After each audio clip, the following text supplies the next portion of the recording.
It's time for a little comedy, a little content, and a lot of conversation. It's the Geno Jones Show, exclusively right here on YouTube. And now here's your host, Geno Jones. It is time for the Geno Jones Show. Thanks for watching, whatever time it is and wherever you may be. Yes, I am Geno Jones. I mean, I could be somebody else, but no, it's really me. So you might be asking yourself, okay, Geno, just what is the Geno Jones Show all about? Well, I'll be talking about whatever's happening in the news, whatever's relevant conversation that you might be having on social media or at the water cooler. Do they? Yeah, I guess they still have water coolers at work or the break room or whatever you call it, or sitting around in your den or in your family room, you're having a beer or, some other stimulant, or I guess in a lot of states marijuana is legalized. I'm not endorsing any product, any substance, but whatever you have when you're having conversation. It could be entertainment, it could be news, it could be social political commentary, which I'm big on. It could be relationships, it could be health, it could be who's the best between Michael Jackson and Prince, LeBron and Michael Jordan, Janet Jackson and Beyonce. Well, We'll talk about a lot of that stuff coming up. Also, I'll have guests. As a matter of fact, later in the show today, we're going to be talking to Senator Cory Booker, who was in the Charleston, South Carolina metro area. He just opened up a brand new campaign headquarters. So I got a couple of questions for Senator Booker. And one of the questions is, in a foot race, who would win between me or Senator Booker? I'm telling you, you need to put your money on your boy. So let me just start off. So I saw and heard this story in the news, and a lot of people have been talking about it. So rapper and businessman and activist, my dude T.I., repping the ATL. So there's a story about T.I. going to the gynecologist with his teenage daughter to see if she is still a virgin via making sure her hymen is still intact. So, all right, listen. I got two daughters, and nobody is more protective about their daughters than me. And if you don't believe me, you can ask Lauren, a.k.a. Boogie, and Alexandria, a.k.a. Allie. They'll tell you, yeah, my dad's off the chain. But he's not quite that off the chain. So let me just address this. So I had to do my own homework when it comes to this whole thing about the hymen being broken. Does that determine whether or not she's still a virgin? Well, there are different forms of sex. I don't need to go into them, and they're not all that involve the vaginal part. So that kind of throws that myth. Just because she's not having sex that way doesn't mean that she couldn't be having sex other ways. However, so I did some homework. I talked to some doctors, and they said a hymen that is intact or a hymen that is not intact is not a sign that your daughter is or is not a virgin. First of all, using tampons can rupture a hymen. And second of all, exercise, certain type of exercises, or riding horses, or certain medical procedures can rupture a hymen. Now, I'm not a doctor. I'm not playing one on TV, but I did do the homework. Not to mention just the mental part of that, where you could cause problems. It could create anxiety and self-esteem issues. So as a matter of fact, I had a conversation with my producer. Shout out to Sean Dobie over there in the back. Say what's up, Sean. Say hello to the peoples. They can hear you. Hey peoples. So so he is a dad with daughters too. So the conversation that I was having is, as dads, we want what's best for our daughters. But one of the best ways to find out what's best for our daughters is to ask them. Like, do you really, hey, would it be okay if I go to the doctor with you, to your gynecologist, and have you sign a permission or release a permission form that will allow your doctor to tell me whether or not the seal in your hymen has been broken? Because there are something called HIPAA laws, and the doctors have to get permission. So, and I had this conversation with my doctors, and they was like, my daughters, and they were like, really, Dad? I posed the question. No, I haven't done that. But I did pose the question. So I think as dads, that a lot of times Some things, especially when our daughters, and I guess sons too, but this is a situation with your daughters, get to a certain age, we should ask them about a decision that we want to make or something that we want to do that involves their life. Get their input. Ask them how it makes them feel. Because at the end of the day, it's their life. So, and no shade to my man T.I., because like I said, I got daughters. I do understand. And I know how, well, let's put it this way. All of us dads, back in the day, many of us were, or some of us thought we were players. And then when we have daughters, we want to make sure that our daughters don't run into some young man that was the way we were when we were in our early 20s or mid 20s or teenage years or whatever. So I got one more story, and then I want to go to this interview with Senator Cory Booker. So Kanye West apparently has announced that he plans to change his name to, now get ready for this, Christian genius billionaire Kanye West. And I'm saying, wow, K, because I was born and raised in Chicago. Kanye was born and raised in Chicago. So I'm sure the brothers and the sisters back on 79th Street, over by South Shore Drive, over by Rainbow Beach, are saying, Kanye, bro, if you keep this up, they're gonna need to change your name to Jesus. These women in my life are driving me crazy, and they're gonna take all my money. These Kardashian women got me. They got me sprung. They got me as wide open as Lake Michigan. So, Kanye, bruh, come on back to 79th Street. We got love for you, but I really don't know what to say about that one. So just stay tuned and look out for this this new name change. All right. So coming up pretty soon, as a matter of fact, coming up next, Senator Cory Booker, candidate for the president of the United States. One of it seems like they got like 1,000 people running for the Democratic nomination for president. I think they're down to somewhere under 20, but it feels like 2,000 people. What they did get there's one more person that jumped into the race late. Michael Bloomberg, former mayor of New York City, billionaire, business person. He decided to jump into the race. Many like to call Mayor Bloomberg Mr. Stop and Frisk, which is going to be a big problem. So, Mr. Bloomberg, you know what? We would love your money. We don't necessarily need you in the race, but we need your money, or they need your money, since I'm not running at all. So coming up, Senator Cory Booker. It's the Geno Jones Show right here on my YouTube channel. Stay tuned.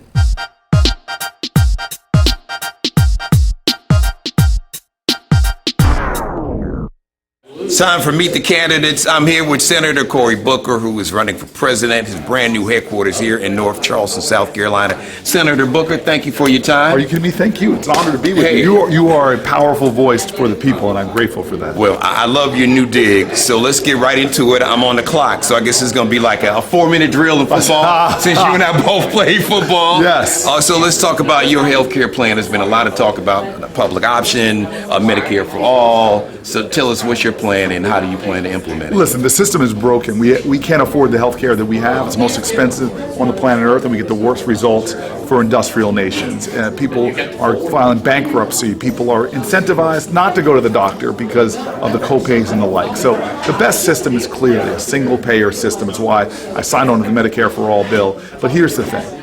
Getting there is going to be a pathway, and we don't know exactly what it's going to be, but if we can't even get the Democrats on the stage to agree on Medicare for all, getting senators, Democratic senators, Joe Manchin, others who are more moderate, it's going to be hard. So we've got to make sure that what we're telling people is that you're going to have a president in me that's going to drive change like no other, and do things to lower costs, lower your prescription drug costs, lower your copays, get the kind of things done that drive down costs and expand access. It might be be a public option. It might be lowering Medicare eligibility. There's a lot of things that we can do. And so I'm not going to let perfect be the enemy of the good when this country needs a lot more good. So for those who may not understand it, explain to them what a public, like if my mom is watching in Chicago or somebody watching down in Louisville, how does that public option work? That's like, because my mom is on Medicare because she's got lupus, she's had health conditions. So how does your plan, how would that work with that public Well, first of all, option? we need to improve Medicare as it all is right now. I mean, making sure prescription drug costs go down, closing the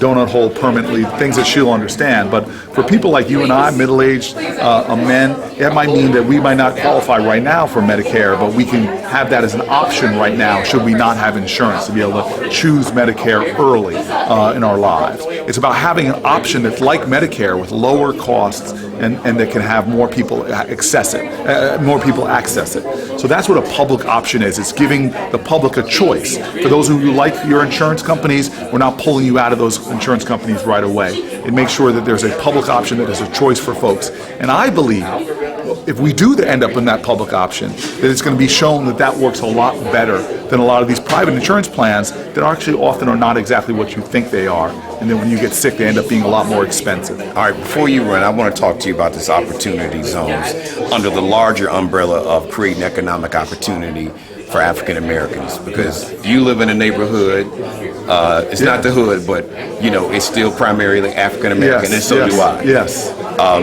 So a lot of people say that opportunity zones create opportunities for everybody else but the people who live there. Right. So how would you change it so people, I'll use my mom as an example, are not moved out of neighborhoods that she's been in for a long time? How can we get the banks to lend to people like her? Would you audit the banks? Some people are talking about auditing the banks to see if they're loaning to African Americans. Well, there's a couple of different questions here. So first of all, opportunity zones, I wrote that legislation under Barack Obama. It's being enforced under this president. And so there are definitely problems. But a lot of it actually for HBCUs, there are funds being set up through opportunity zones to help our HBCUs. There are low-income housing being built. There's memory care centers. There's dozens and dozens of great examples of them working really well, but there are abuses that have to be stamped out.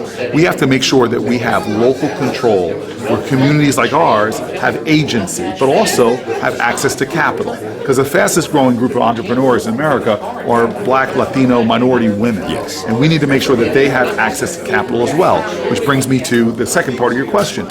We need to make sure it's not just auditing banks, changing the Community Reinvestment Act to make sure that they are compelled to do more loans and investments in our communities to give people better access to capital, because entrepreneurial genius is equally spread out throughout this country, but some folks get access to capital more than others. But we don't stop there. I want to start business incubators and accelerators in communities, disadvantaged communities, so those entrepreneurs have a little bit of help, have low to no rent, have people to mentor them. I believe we need to start a new era in this country of entrepreneurialism because that's how we create wealth and opportunity for all. That's how we close the opportunity gap. All right, Senator Cory Booker, we know you've got to catch a plane. So what's your 40 time now? My 40 time now? All right, what was it in Stanford? It's measured by a calendar now. What was it in Stanford? 4.5, man. 4.5. It was a 4.540. Yeah, that was a little faster than that. I believe it. I believe it. Senator Cory Booker, good luck. Thank you very much. Thank you again. All right. Another episode of Meet the Candidates. Geno Jones. I'll be back in a moment.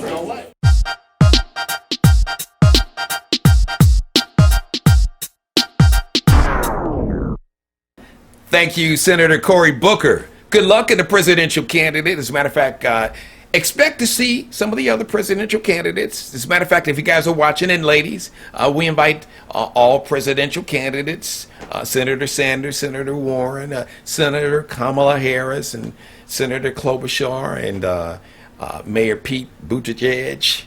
I got that right. First time, huh? Yeah, pretty impressive. Hey, look, I get paid. This is how I pay my daughter's SAT tuition, and college tuition is on the way.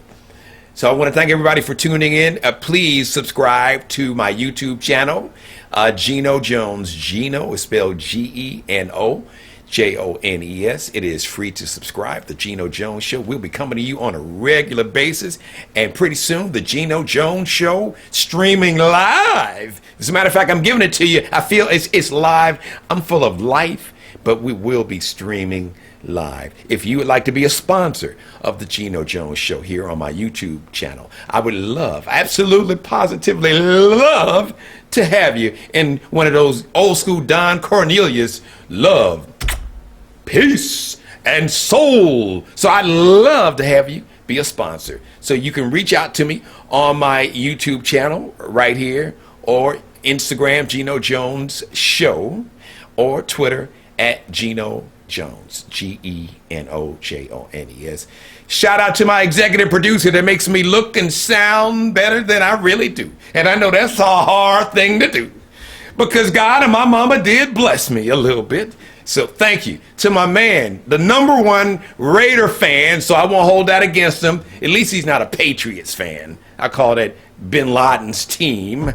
Sean Doby and Chameleons studio here in North Charleston, South Carolina. So all the aspiring artists and comedians, whatever, if you need some video done, or you need to get in the studio and get some beats and produce one of those double platinum streaming albums, award-winning, future Grammy award-winning album, see my man Sean Doby, Chameleon Studio, on what social media they want to contact you.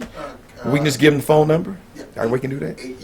So it's 843 708 6489. See, it's my show, so I can do it the way I want to do it. Oh, that's sweet. Oh, ownership is a beautiful thing. To all my brothers and sisters, let's strive for ownership. To paraphrase my man Tyler Perry, let's own our own content, because we have made billions with our content, with our bodies, with our brains, for a lot of other people. So let's make that money for ourselves and our community. That's my message to you for today as I close. May God continue to have bless and have favor on you and your family. God bless each and every one of you. And God, most of all, thank you for letting me do another episode of the Geno Jones Show. Until next time, I'll holla. Subscribe and tune in to the next episode of the Geno Jones Show, exclusively right here on YouTube.